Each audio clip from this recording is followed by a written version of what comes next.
오늘 우리가 신년 감사주일인데 오늘 함께 나눌 말씀의 제목이 무엇일까요? 네, 제가 조금 이제 하나 부사를 더 넣었어요.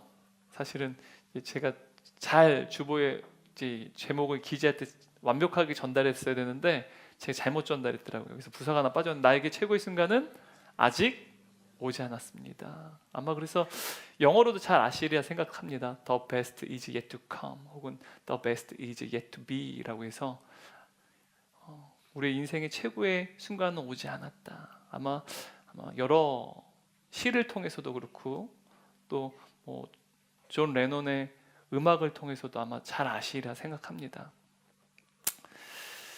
여러분 19세기에 이제 시인이자 극작가입니다. 로버트 브라우닝이라고요.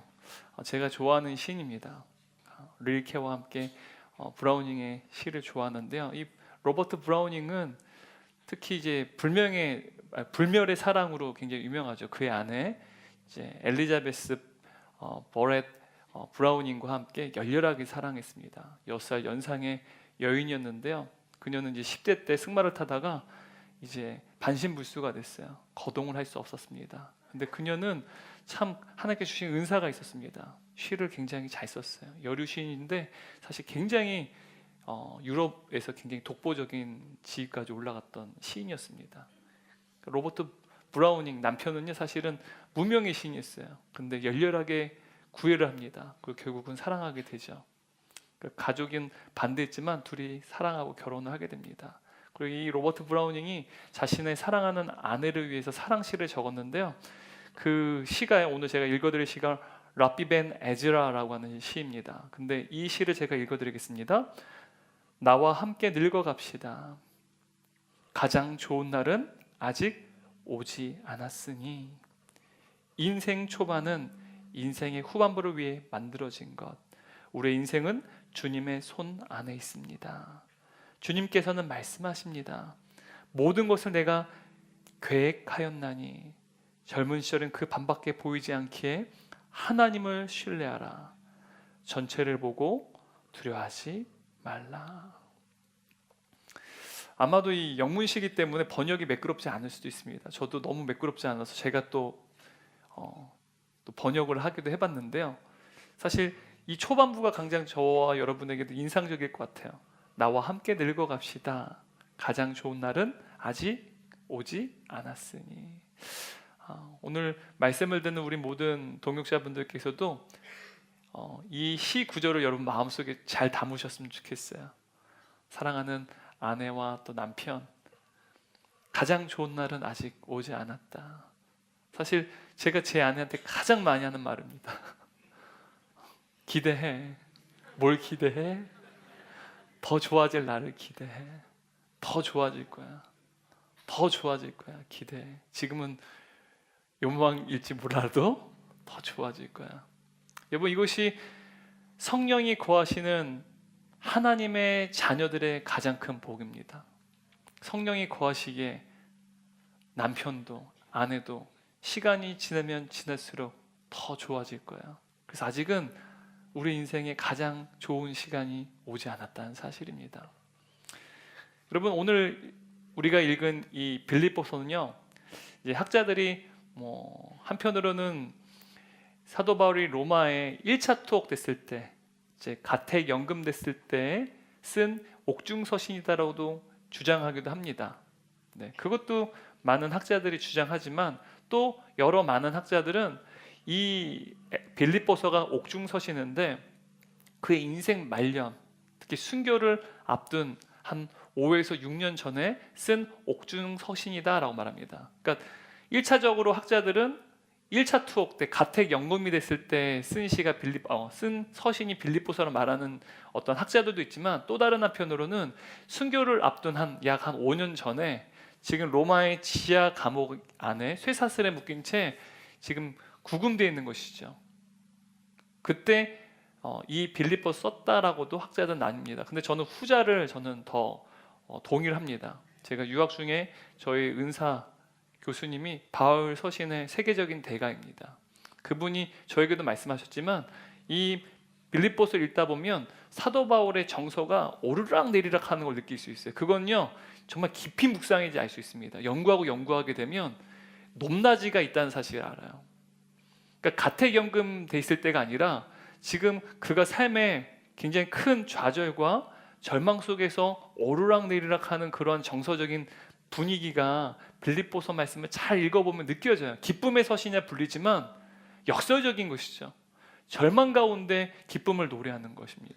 저는 후자에 좀 더 동일합니다. 왜냐하면 제가 연구를 해봐도 1차 투옥보다는 아마도 로마 감옥에 투옥했을 때 쓴 서신이지 않을까라고 저는 생각합니다. 그런데 1차 가택연금 때 썼다고 이야기하는 것도 또 그것도 꼭 틀린 말은 아니라는 사실을 또 인지하시면 좋을 것 같아요. 왜냐하면 성경대학 때 1차 가택연금으로 배운다고 하더라고요. 그래서 우리 최규진 목사님이 저한테 그래서 혼동될 수 있으니까 목사님 아셔야 된다고 저한테 당부를 하셔가지고, 또 성경대학 열심히 한 분들은 또 시험에 드실 수 있기 때문에 제가 여러분에게 이렇게 자세히 말씀을 드립니다. 그러니까 지금 사도 바울은 로마 지하 감옥에 수감된 신세입니다.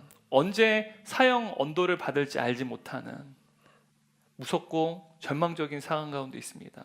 어둡고 축축한 그 지하 감옥 안에서 여러분 젊은이도 감당하기 버거운 감옥 생활일 거예요. 그런데 그는 지금 지하 감옥에 구금되어서 그 쇠사슬에 매인 채 지금 감옥 생활을 하고 있다는 사실입니다. 어찌 보면 사도 바울에게서 가장 절망적인 때에 이 빌립보서를 썼다라고 볼 수 있습니다. 여러분 지금 사도 바울은요, 지금 예수님이 그를 담메섹에서 만나셔서 사도로 부르신 이후에 30여 년이 지났습니다. 아마도 60대 중반이거나 60대 후반, 70대 초반의 나이에 이르렀을 거예요. 어떻게 보면 인생을 정리하는 시기인데 지금 이토록 여러분 지하 감옥 생활을 하며 인생을 마무리한다는 사실 얼마나 비참한 일입니까? 그런데 여러분 사도 바울은요 그럼에도 불구하고 그의 인생의 최고의 순간은 아직 오지 않았다고 고백합니다. 12절 말씀을 제가 읽어드리겠습니다. 한번 눈으로 성경을 보시기 바랍니다. 내가 이미 얻었다 함도 아니요 온전히 이루었다 함도 아니라 오직 내가 그리스도 예수께 잡힌 바 된 그것을 잡으려고 달려가노라. 여러분 여기서 달려가다라고 하는 이 동사가요 12절과 14절에 두 번이나 반복되는데요, 이 달려가다라는 이 동사의 의미는 쉼없이 지속되는 의미를 뜻합니다. 그러니까 저와 여러분에게도 이 달려가다라고 하는 이 동사가 우리 신앙은 필요한데요, 쉼없이 지속되는 행위라는 거예요. 그리스도인이라고 한다면 쉼없이 지속되는 이 달려가는 행위가 필요하다는 사실입니다. 다시 말하면 지금 사도 바울은요 과거에 그가 달려가던 것을 회상한 것도 아닙니다. 그리고 미래에 그가 달려갈 것을 계획하는 것도 아닙니다. 바로 지금 이 순간에도, 그가 감옥에 구금된 지금 이 순간에도 그는 항상 현재적으로 달려가고 있는 삶을 살아가고 있음을 그는 고백하고 있다는 사실입니다. 지금 지하 감옥에 구금된 상태에서도 어떻게 하고 있다고요? 계속해서 달려가고 있다는 사실을 나타내는 것입니다. 우리는 이 신앙에서 달려감, 우리의 어떠한 인생에 여러 변수가 있어요. 고난이라고 하는 변수가 있습니다. 그때마다 우리가 달려가는 것을 멈춥니다. 그런데 지금 사도 바울은 지하 감옥에 구금되어 있습니다. 그럼에도 불구하고 그는 달려가고 있다는 사실이에요. 그러니까 우리의 삶에 어떠한 여러 고난과 고통과 인생의 변수 때문에 우리는 보통 멈추지만 사실은 그리스도인이라고 한다면 끊임없이 현재적으로 달려가는 삶을 살아야 된다는 사실을 나타냅니다. 그런데 여러분 사도 바울은요 지금 우리가 지금 12절 말씀 볼 때요 경주자의 모습을 대입해서 설명을 하고 있습니다. 사도 바울 시대에는 그리스 로마 문화 속에서는요 뭐 달리기 시합, 그래서 마라톤이라고 말하죠. 그래서 육상 경기 혹은 이 전차 경기가 굉장히 흔했습니다. 다 이 경주자들이 있는 것이죠. 그리고 목표점을 향해서 서로 경쟁하며 누가 더 빨리 달리는지 전력질주하는 시합입니다.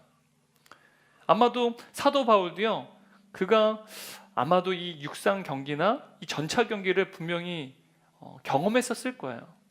그는 로마 문화가 가득한 다수에서 자라났기 때문에 아마 이런 전차 시합이라든지 육상 경기라든지 그는 어린 시절에 분명히 그러한 시합들을 봤을 것입니다. 그리고 그 육상 경기나 전차 경기에 있는 경주자들이 전력 질주하는 그 모습을 머릿속으로 회상하면서 자신에게 오버랩 시키고 있는 것이죠. 나도 주님을 향해서 달려가고 있다. 지금 내가 쇠사슬에 묶여있고 감옥에 갇혀있지만 나는 여전히 주님을 향해서 달려가고 있다는 사실을 그가 과거의 그 경주자들의 전력 질주를 회상하면서 자신에게 오버랩 시켰을 때 아마 사도 바울은요 너무나도 감격스러웠을 거예요. 감동적이었을 것입니다. 나는 여전히 달려가고 있다. 여러분, 우리가 달려가는 이러한 인생, 앞만 보고 달려가는 이러한 인생들을 우리가 인생의 전성기라고 말하지 않습니까? 여러분이 앞만 보려고 전력 질주했던 그러한 인생의 전성기를 꼽으라고 한다면 여러분 언제라고 생각하십니까? 20대? 10대? 혹은 군대 생활하실 때? 그럼 너무 불쌍하죠. 군대 생활 때가 내 최고의 인생의 전성기다 하면 너무 불쌍하고요. 혹은 결혼했을 때? 네. 전혀 여러분 눈빛을 보니까 공감을 못 하시는 것 같아요. 네, 공감을 하셔야 돼요. 네. 네. 지금 제가 잘 설명하고 있나요? 네. 전혀 공감을 하지 않고 저만 혼자 뭐 이야기하는 것 같아서. 근데 여러분, 그렇다면 사도 바울에게 있어서 그의 인생의 최고의 전성기는 언제였을까요, 여러분? 그는 자신의 과거를 회상하며 이렇게 고백하는데요. 5절 6절 말씀을 성경책 펼쳐서 함께 읽겠습니다. 나는 8일 만에 할례를 받고 이스라엘 족속이요 베냐민 지파요 히브리인 중에 히브리인이요 율법으로는 바리새인이요 열심으로는 교회를 박해하고 율법에 이르는 흠이 없는 자라. 여러분, 사도 바울은요 베냐민 지파에 속했습니다. 그리고 유력한 가문의 사람이었습니다. 여러분, 베냐민 지파라는 이 말은요, 여러분 유대 이스라엘의 역사를 살펴보게 되면 왕을 배출한 두 지파가 있습니다. 두 가문이 있어요. 첫 번째는요 사울 왕을, 그러니까 이스라엘 초대 왕이죠. 사울 왕, 그 사울 왕이 베냐민 지파입니다. 그리고 이 사울 왕 이후에는요 유다 지파에서만 하나님께서 기름 부으셨던 두 지파가 바로 이 베냐민과 유다 지파였고, 사울 왕 이후로는 유다 지파에서 왕을 배출했습니다. 그러니까 북이스라엘을 빼고요 하나님께서 공식적으로 인정한 왕들은요 바로 이 두 지파가 배출한 왕들이었습니다. 하나님께서 직접 기름 부으신 왕들이었습니다. 그렇다면 여러분, 12지파가 있는데 그 중에 두 지파 왕을 배출한 가문이라고 한다면 굉장히 유력한 가문 아닙니까? 오늘날 여러분, 우리가 나 전주이시야 라는 말은 무슨 뜻이에요? 그래서 뭐 어쩌라고? 그게 아니죠. 그 의미 속에서는 나 뼈대 있는 가문의 자손이야. 그러면은 만일 내가 뼈대 있는 가문이 아니면 퉁명스럽게 이렇게 대답하죠. 언제적 얘기하는 거야? 그러면 또 그분이 굉장히 또 무안해지죠. 근데 여러분, 이토록 이 베냐민 지파라는 말은요 굉장히 유력한 가문을 뜻합니다. 그리고 그는 유대인이었지만 로마 시민권을 소유했어요. 그러니까 사도 바울이 살던 그 당시는요 로마 제국이 이 시민권을 함부로 발부하지 않았습니다. 아무에게나 주지 않았어요. 그러니까 로마가 멸망할 때쯤은요 로마 시민권을 로마 제국이 남용합니다. 굉장히 많이 이제 발급을 해줘요. 그래서 역사학자들은 그것이 또 로마 제국의 멸망의 하나의 원인이다라고 말할 만큼, 사실 멸망할 때는 이 시민권을 남발했지만 사도 바울 시대는요 로마 시민권 얻는 것이 굉장히 어려운 일이었습니다. 그래서 학자들은 아마도 사도 바울의 할아버지나 아버지가 로마 제국에 굉장히 큰 공로를 행했을 것이다 말합니다. 아마 이 가장 쉬운 공로는 전쟁에 참여하는 것이죠. 그래서 로마 군인으로 이제 전쟁에 참여해서 굉장히 큰 승리를 이끌거나 또한 그 전쟁에 커다란 어떠한 공적을 행했을 것이다라고 말하는 것이죠. 그래서 유대인이지만 시민권을 얻게 된 것입니다. 게다가 이 사도 바울의 가문은 이 장막, 텐트를 만드는 어떤 업을 했습니다. 가문이 하는 업이 바로 텐트를 만드는 일이었어요. 그런데 여러분, 당시에 그 텐트를 만들면 가장 많이 이제 그 구매를 하는 대상이 누군지 아십니까? 아마 개인도 여행을 하면서 이제 텐트가 필요하기 때문에 구매를 했을 거예요. 그런데 가장 큰 손은요, 로마의 군대였습니다. 그러니까 로마 군대로부터 아마 많은 텐터들이 아마 이제 납품이 됐을 것입니다. 그 말은요, 굉장히 이 사도 바울의 가문이 로마 제국과도 굉장히 관계가 친분이 있었다는 사실이에요. 어마어마한 부를 축적했을 것입니다. 그리고 로마 제국 안에서도 꽤 어떠한 네트워킹도 있을 만큼, 그러니까 사도 바울은 가문 자체가 굉장히 유력한 가문이었습니다. 그래서 그는 예루살렘에 있는 최고의 석학으로 불렸던 가말리엘, 최고의 랍비라고 불립니다. 언제까지도 최고의 랍비하면 이제 가말리엘을 얘기할 만큼 굉장히 위대한 랍비입니다. 그 가말리엘의 수제자가 바로 또 바리새인이었던 바울이었다는 사실이에요. 그래서 그는 바리새인 중에 바리새인이고, 바리새인 중에 바리새인 말은요, 여러분 왕 중 왕, 그래서 king of the king 이런 말은요, 최상급을 말하는 거예요. 문법적으로요. 최상급. 그러니까 왕 중 왕 그러면 최고의 왕이란 뜻이에요. 그렇다면 바리새인 중에 바리새인이라는 말은 뭘까요? 바리새인으로 최상급입니다. 최고의 바리새인이었다는 사실이에요. 그는 율법에 흠이 없다고 스스로 고백할 만큼 유대 사회에서 굉장히 주목했던 차세대 리더 중 한 명이었다는 사실입니다. 여러분, 인간적으로 볼 때 지금 이때가 바로 사도 바울의 가장 인생의 최전성기이지 않았을까요? 하지만 사도 바울은 그때가 자신의 인생 최고의 전성기라고 고백하지 않습니다. 8절 말씀 함께 읽겠습니다. 또한 모든 것을 해로 여김은 내 주 그리스도 예수를 아는 지식이 가장 고상하기 때문이라. 내가 그를 위하여 모든 것을 잃어버리고 배설물로 여김은 그리스도를 얻고. 사도 바울은요, 당시의 유대 사회에서 사회 지도층을 나타내는 모든 스펙을 가지고 있었어요. 근데 그 모든 것들을요, 배설물로 여긴대요. 아무런 가치가 없는 것을 여기고 있다는 사실이에요. 그 말은요, 그때가 자신의 인생 최고의 전성기가 아니라는 사실입니다. 여러분, 그렇다면 사도 바울에게서 가장 인생의 최고의 전성기 언제였을까요? 30여 년 전 그가 다메섹을 간 도중에 예수를 만납니다. 예수를 만난 이후에 그는요, 사도로 부르심을 받아요. 그리고 30여 년이 넘도록 복음을 전하는 삶을 삽니다. 예수 그리스도의 복음을 전합니다. 소아시아와 유럽을 누비며 예수 그리스도의 복음을 전했어요. 그리고 많은 사람들이 구원 얻었습니다. 그리고 로마 제국의 큰 도시들마다 수많은 교회들을 그는 세웠습니다. 이토록 여러분, 사도 바울이 기독교가 세계 역사 가운데 어마어마한 영향을 끼치는데 지대한 영향을 끼쳤던 위대한 인물입니다. 뿐만 아니라 어떤 인류 역사에 커다란 족적을 남겼던 또한 위대한 인물이기도 하다는 사실입니다. 그렇다면 여러분, 이토록 수많은 업적을 남긴 것이 바울에게 있어서 최고의 인생의 전성기지 않겠습니까? 지금 그는요, 30여 년의 시간이 지나서 지금 로마 지하 감옥에 수감됐어요. 이제 순교를 앞두고 있는 상황입니다. 하지만 그는요, 아직도 그 인생의 최고의 순간은 오지 않았다고 고백합니다. 12절 말씀인데요, 제가 쉬운 성경으로 여러분에게 읽어드리도록 하겠습니다. 이미 우리가 12절 말씀 읽었지만 쉬운 성경을 통해서 좀 더 쉽게 여러분에게 설명해 드릴게요. 내가 하나님께서 원하시는 모습으로 이미 완성되었다고 말하는 것이 아닙니다. 나는 아직 목표에 이르지 못했습니다. 나는 그 목표를 향해 열심히 달리고 있으며 그리스도 예수께 잡힌 바 된 그것을 잡으려고 쫓아가고 있습니다. 달려가고 있습니다. 근데 여러분, 12절 보게 되면 그리스도 예수께 잡힌 바 된, 여기서 이 잡힌 바 된이라는 이 단어는요, 붙잡힌 바 된, 붙들림 바 된 이런 뜻입니다. 그러니까 사도 바울이 스스로 예수님을 붙잡아서 구원을 받은 것이 아니라 예수님께서 친히 누구를 붙잡으신 거예요? 사도 바울을 붙잡으셔서 그가 구원을 받았다는 사실이에요. 구원은요, 우리가 스스로 구원을 받을 수 없어요. 우리가 예수님께 붙잡힌 바 돼야 됩니다. 그러니까 지금 수동태로 말하는 것이죠. 예수님께서 사도 바울을 붙잡으셨어요. 그래서 사도 바울 입장에서는 예수님께서 자신을 붙잡으신 거예요. 그러니까 붙잡힘 받은 거예요. 그래서 구원은 우리가 예수님께 붙잡힌 바 되음으로 우리는 구원을 얻게 된다는 사실이죠. 여러분, 이 말씀은요, 사도 바울에게 있어서 어떤 사건을 떠올리게 할까요? 다메섹 사건을 떠올리게 하는 단어입니다.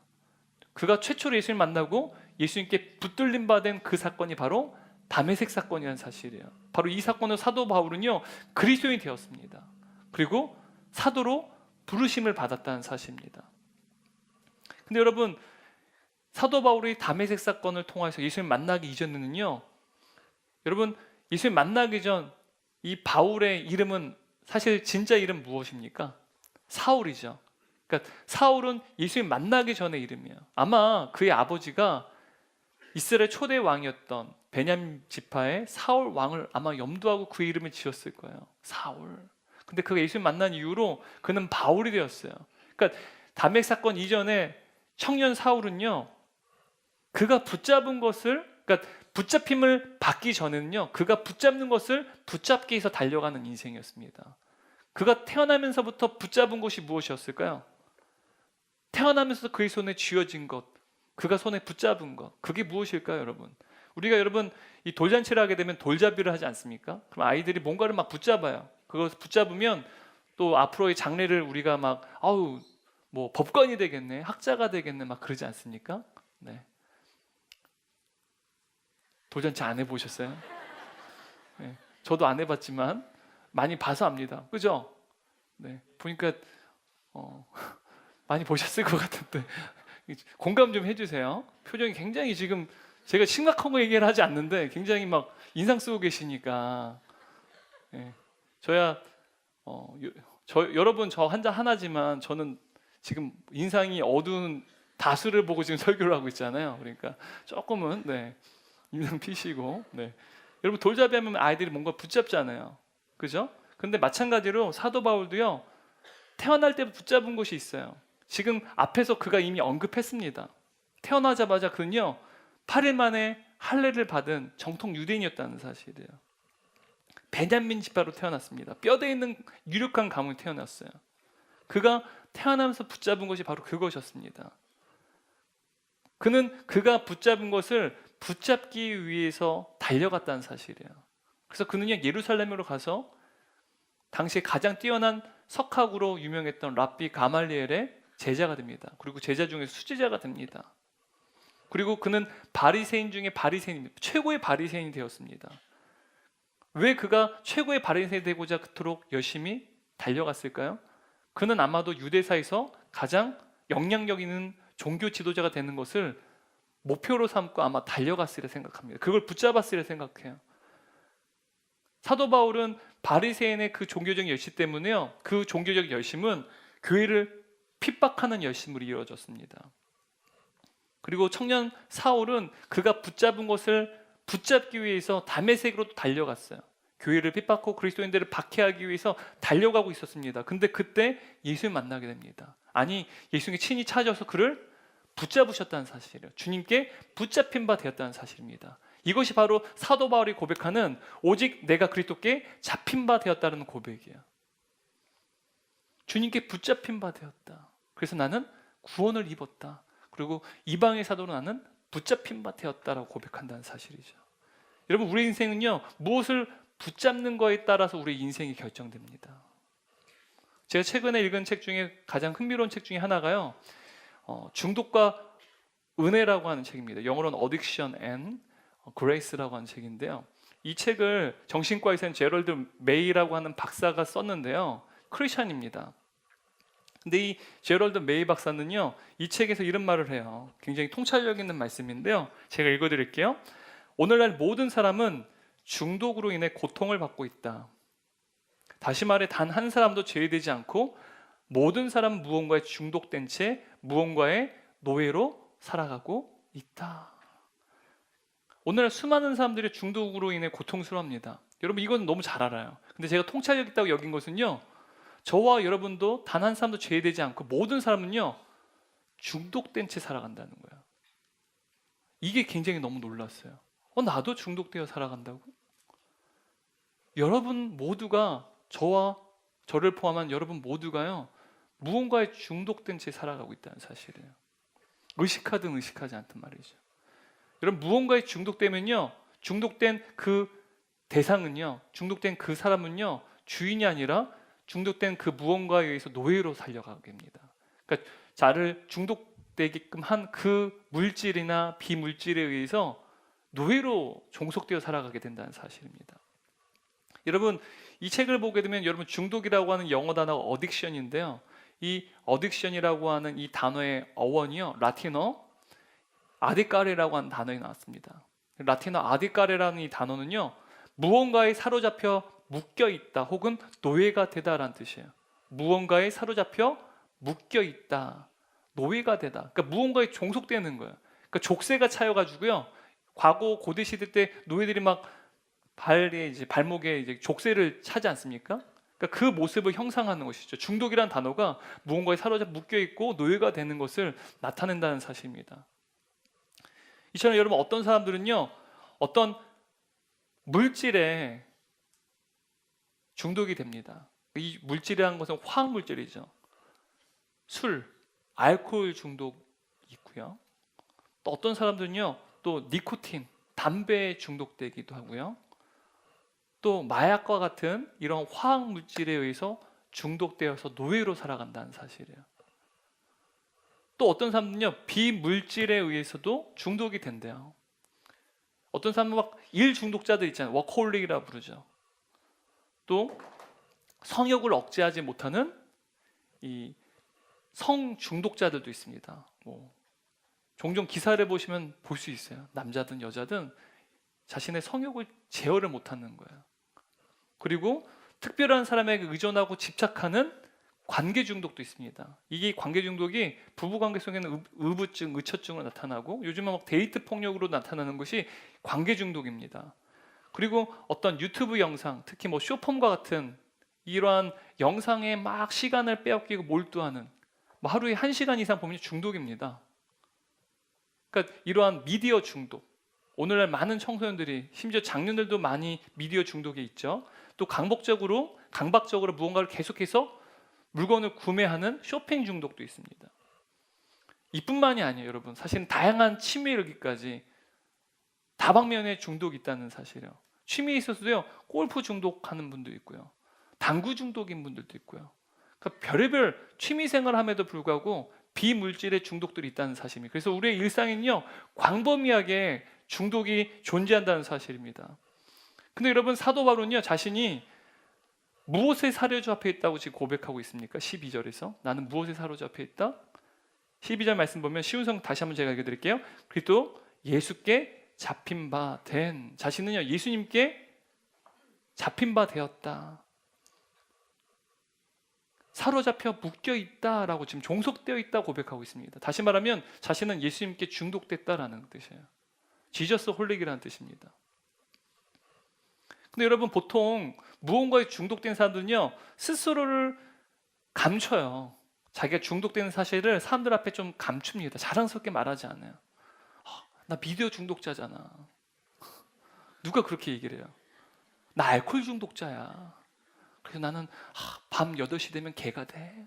뭐 그런 분들 그럼 아무도 계시지 않아요. 그죠? 나 쇼핑 중독자잖아. 맨날 사. 여러분, 그런 얘기 사람들한테 절대 우리는 하지 않아요. 왜? 이건 자랑이 아닙니다. 중독은 절대 자랑이 아니에요. 그런데 사도 바울은 자신이 중독된 것을 자랑하고 있다는 사실이에요. 자신이 예수님께 중독되었고 나는 예수님께 종속된 노예임이라는 사실을요, 그는 자랑스럽게 고백하고 있다는 사실이에요. 여러분, 지금 사도 바울은 로마의 지하 감옥에 갇혀 있어요. 30여 년의 세월이 지났어요. 예수님을 처음 만났던 그 다메섹에서 주님 만났던 그 시간이 벌써 30여 년의 시간이 지났어요. 그리고 그는 노년기에 이르렀습니다. 그런데 사도 바울은 다메섹에서 예수 그리스도를 처음 만난 그 순간부터 예수님께 붙잡힌 바 되었고 기꺼이 예수님의 노예가 되었다는 사실이에요. 그가 예수님 붙잡은 게 아니에요. 주님께 붙잡힌 바 받자 그는요, 기꺼이 예수님의 노예가 되기로 했습니다.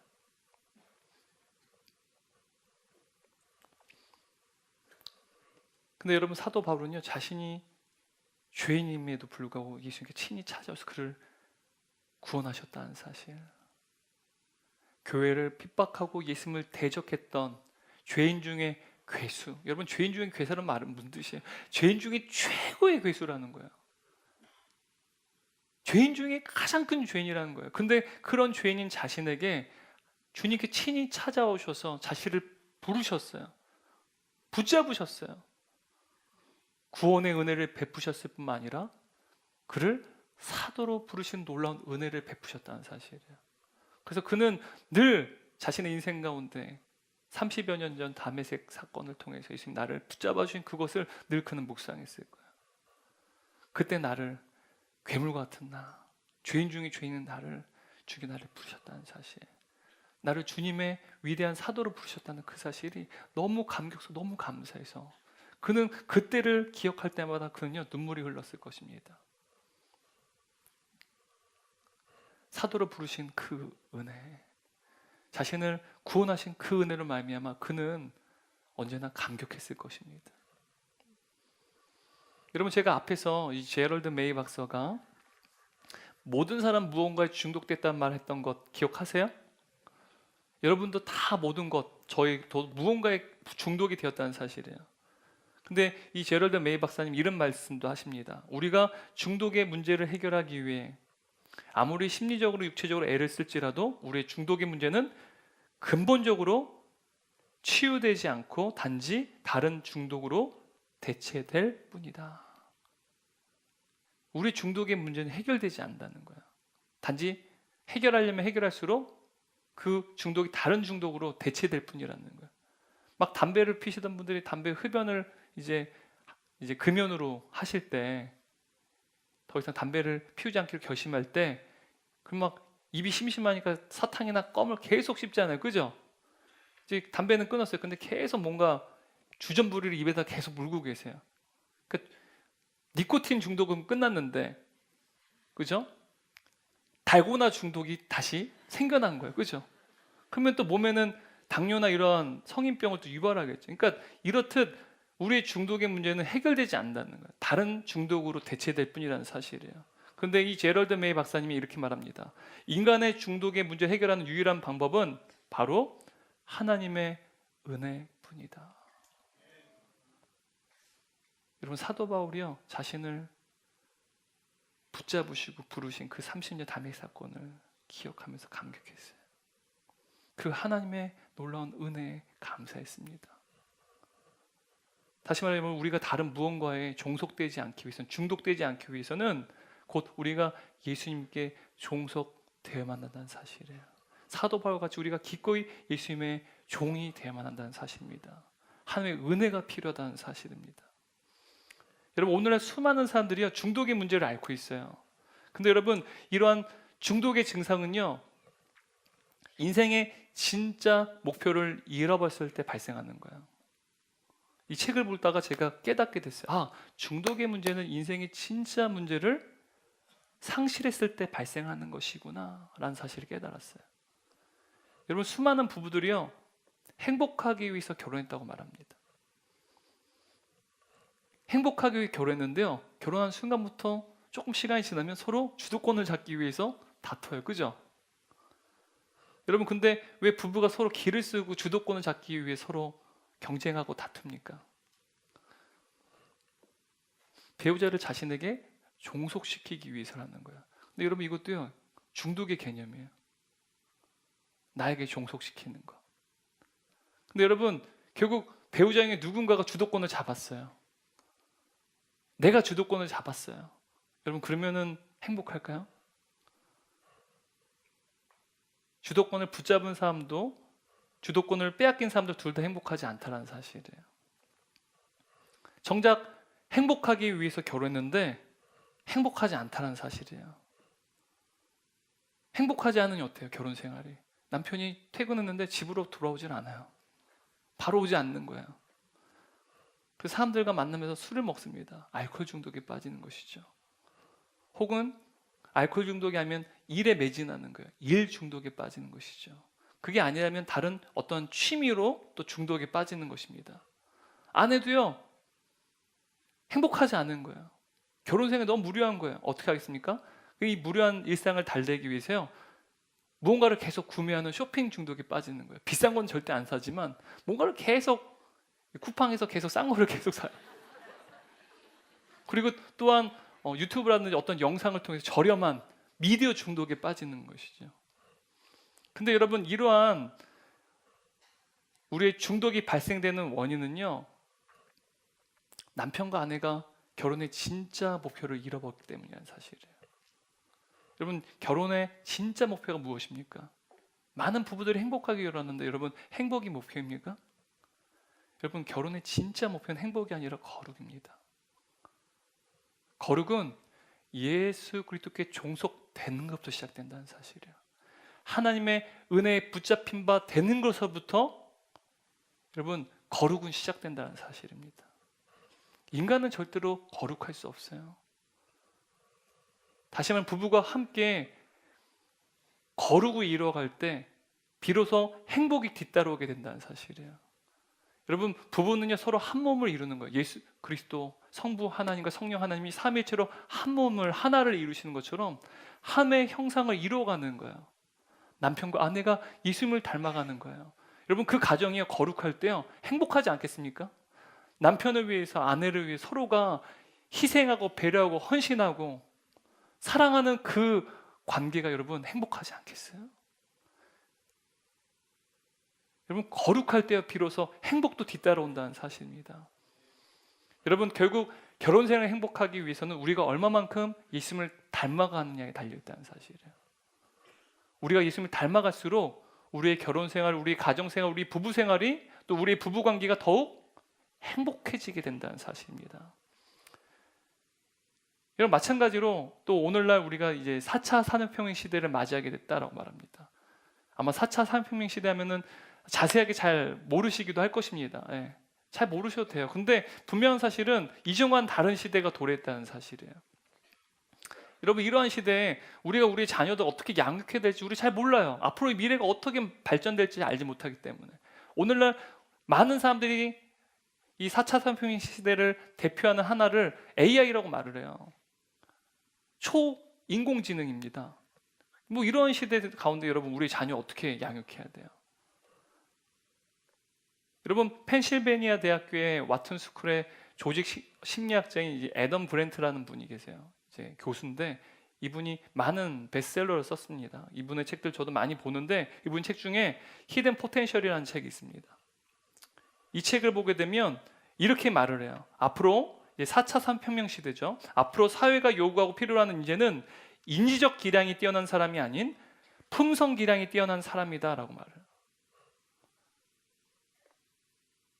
여러분, 많은 학부모들이요, 자식들의 인지적 능력을 개발시키려고 많은 사교육을 시켜요. 뭐 수학 능력 시험도요, 인지적 능력을 테스트하는 시험입니다. 근데 여러분, 앞으로 4차 산업혁명 시대 인공지능은요, 인지적 능력이 인간과 비교가 안 돼요. 이런 시대에 자녀들이 어떻게 길러줘야 돼요? 품성 기량이 뛰어난 사람만이 경쟁력이 있다는 사실이에요. 여러분, 그런데 이 말은요, 우리가 예수님을 우리 자녀들이 닮아가면 닮아갈수록 그들의 인생이요, 이 사회가 필요한 인재가 된다는 사실이에요. 근데 정작 그리스도인 부모들이요, 아이들이 예수님을 닮아가는 것, 주님께 예배를 드리는 것에 관심이 없어요. 여러분, 우리 다음 세대가 예수님을 닮아가면 닮아갈수록 그들의 인생은요, 더욱더 행복해지게 됩니다. 그리고 제가 몇 주 전에 한 가지 우리 은혜 공동체에 대한 비전을 이야기했어요. 건강한 공동체에 대해서 제가 한 가지 이야기했습니다. 우리 은혜 공동체가 건강한 공동체가 됐으면 좋겠다. 그리고 건강한 공동체에 대한 저의 생각은 이 땅에 절대 소수인 예수를 닮은 제자들이 우리 은혜 공동체에서는 절대 다수를 이루게 되는 것.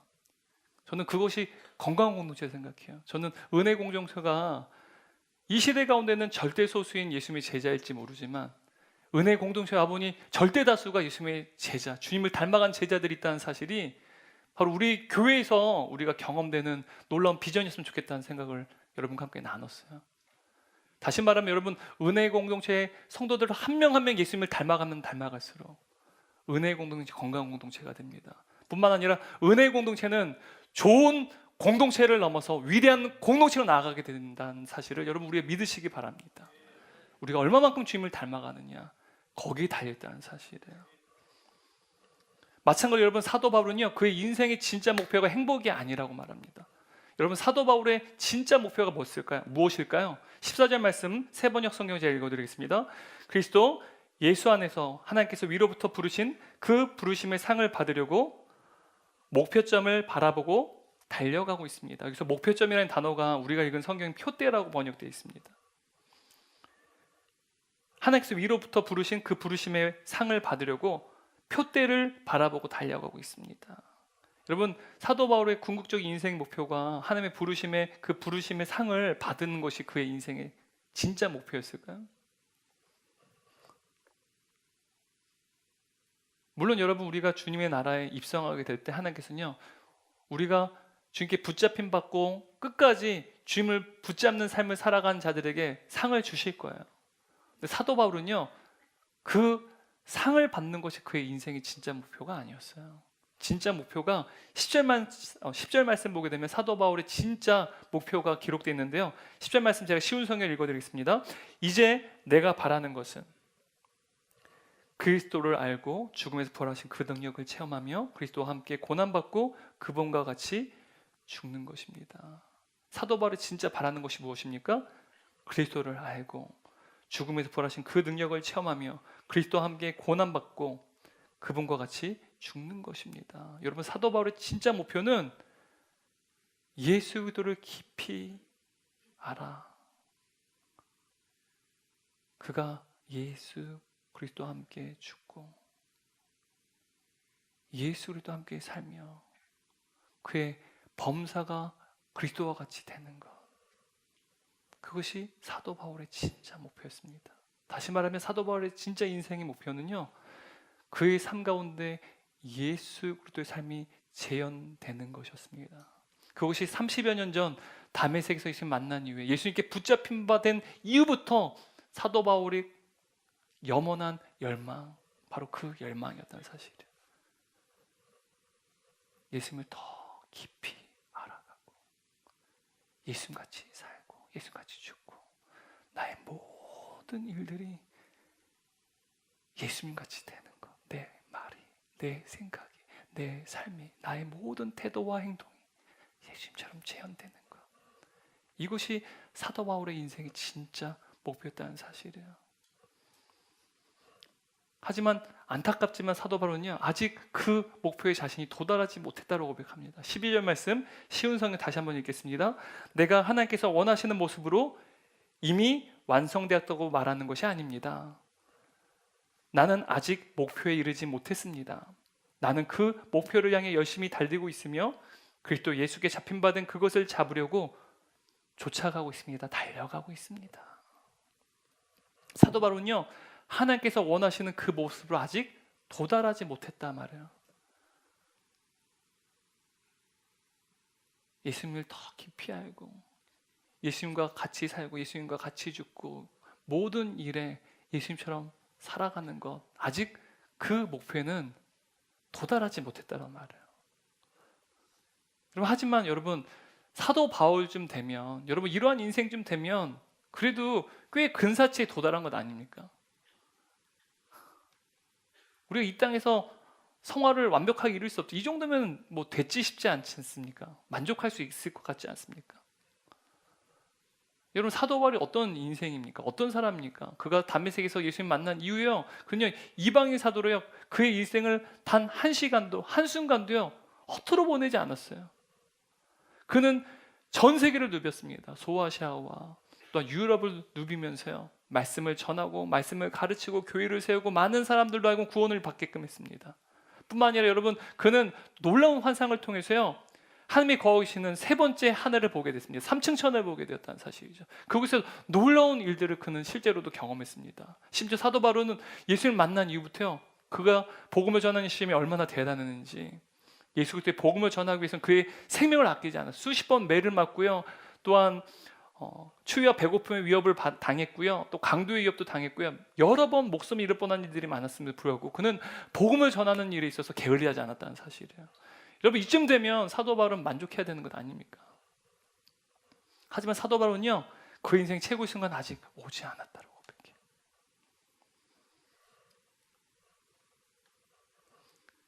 여러분 사도 바울이 그가 예수 그리스도를 온전히 닮아가는 그 성화를 이루어가는 방법, 바로 그의 인생의 최고의 순간이 되는 것은요, 그가 예수 그리스도를 온전히 닮아가는 거예요. 그것이 사도 바울의 인생의 최고의 순간입니다. 근데 여러분, 이렇듯 예수를 온전히 닮아가는 그 성화를 이루어가는 방법은요, 다른 방법 없어요. 한 걸음 한 걸음, 한 단계 한 단계씩 앞으로 나아가는 것뿐이었다는 사실이에요. 여러분, 바울의 인생의 최고의 순간은요, 비록 그가 지금 로마 감옥에 갇혀 있습니다. 비록 그가 순교를 앞두고 있을지라도 비록 그가 로마 감옥에 갇혀 있고, 또한 순교의 위험 가운데 목전 앞에 그가 압도져 있었다 할지라도요, 그가 예수를 더 인격적으로 알아갈 때마다, 예수를 더 깊이 알아갈 때마다, 그리고 한 걸음 한 걸음, 한 단계 한 단계씩 예수님을 조금씩 더 닮아갈 때마다 그 인생의 최고의 순간은 날마다 갱신되어져 갔다는 사실. 여러분, 우리가 천국에 들어가는 순간 우리는 예수님과 같이 영광스러운 모습으로 변하게 될 거예요. 이것을 영화라고 합니다. 우리 모두가 그 성화의 완성을 이루게 될 거예요. 근데 여러분, 예수님의 그 형상에 온전히 도달한 그 천국이요, 저는 상상해봐요. 천국이 천국이라서 천국이 아니라, 천국에 가면 예수님을 온전히 닮은 사람들로 가득 차기 때문에 그곳이 천국이라는 사실을 저는 경험하게 될 것 같아요. 좋은 환경 때문에 천국이 아니라 모두가 예수님의 온전한 형상으로 도달하게 됐어요. 영화롭게 되었어요. 그 한 사람 한 사람 때문에 천국이 천국이 된다는 사실이죠. 그렇다면 여러분, 우리가 예수님을 닮아갈 때 우리가 살아가는 인생은요, 천국이 될 수 있다는 사실. 우리 인생이 천국이 되느냐 되지 않느냐는요, 우리가 얼마만큼 예수님을 닮아가느냐에 달려있다는 사실이에요. 그러므로 여러분, 우리 인생의 최고의 순간은 오지 않았어요. 여러분, 우리가 예수님을 닮아가면 닮아갈수록 우리의 가족은 천국으로 변해져 갈 것입니다. 우리의 자녀들이 예수님을 닮아가면 닮아갈수록 또 우리의 자녀들은요, 천국을 이뤄가며 살아가게 될 것입니다. 우리가 예수님을 닮아가면 닮아갈수록 또 우리의 생업의 현장도 천국이 되어져 갈 것입니다. 그리고 우리가 예수님을 닮아가면 닮아갈수록 우리의 은혜의 공동체도 천국으로 바뀌어져 갈 것입니다. 결론입니다. 여러분, 예수님께 사로잡힌 자, 예수님께 붙잡힌 바 된 사람은요, 모두가 주님께 사로잡힌 채 살아가게 됩니다. 주님을 붙잡고 달려가게 된다는 사실이에요. 그 인생이에요. 근데 여러분, 지난 한 해 무엇을 붙잡고 살아왔습니까? 2025년 새해 여러분 무엇을 붙잡고 달려가기를 원하십니까? 그리고 그 목표 끝에 예수님이 계십니까? 여러분, 예수님께서는 죄가 없으세요. 근데 그 죄 없으신 예수님께서 죄인인 저와 여러분을 사랑하셨어요. 우리가 주님께 붙잡힌 바 되게끔 하기 위해서 우리 주님께서는 종의 모습 이 땅에 오셨습니다. 왜입니까? 우리를 사랑하시기 때문이에요. 죄가 없으신 예수님이요, 절대로 함께할 수 없고 또 주님께 나아갈 수 없는 죄인인 저와 여러분을 사랑하셔서요, 주님께서 이 땅에 오셨어요. 다시 말하면 죄인인 저와 여러분에게 붙잡힌 바 되셔서 예수님께서 친히 종의 모습으로 이 땅에 오셨다는 사실이에요. 죄가 없으신 예수님께서 저와 여러분을 구원하시기 위해서 그 십자가의 죽음을 자신의 손으로 직접 붙잡으셨습니다. 그리고 그 십자가의 죽으신 말미암아 우리에게 영원한 생명을 주시고 죄인인 우리를 의롭게 하시고 죄의 노예 신분인 저와 여러분을 하나님의 자녀의 신분으로 바꾸신 놀라운 구원의 은혜를 베푸셨다는 사실입니다.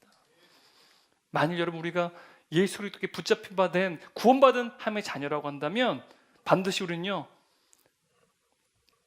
주님의 포로로 붙잡힌 바 되야 됩니다. 주님께 종속돼 주님의 종으로 주님을 끝까지 붙잡고 달려가야만 한다는 사실입니다. 그러므로 여러분, 우리 인생에 아직 최고의 순간은 오지 않았어요. 우리가 예수님을 닮아가면 닮아갈수록 우리의 가정이 더 행복하게 될 것입니다.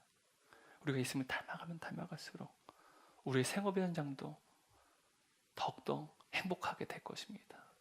우리 자녀들도 예수님을 닮아가면 닮아갈수록 그들의 인생도 더욱 행복하게 될 것입니다. 또 은혜 공동체 우리 모두가 주님을 닮아가면 닮아갈수록 우리 은혜 공동체는 건강한 공동체, 그 공동체를 뛰어넘어서 좋은 공동체, 아니 위대한 공동체로 발돋움할 줄 믿습니다. 2025년 새해 날마다 우리 안에 계신 성령님 의지함을 알미암아 우리가 날마다 한 걸음씩 포기하지 아니하고 예수 그리스도를 닮아가고자 하는 그 열망이 가득 찬 새해 되시기를 주님의 이름으로 축원합니다.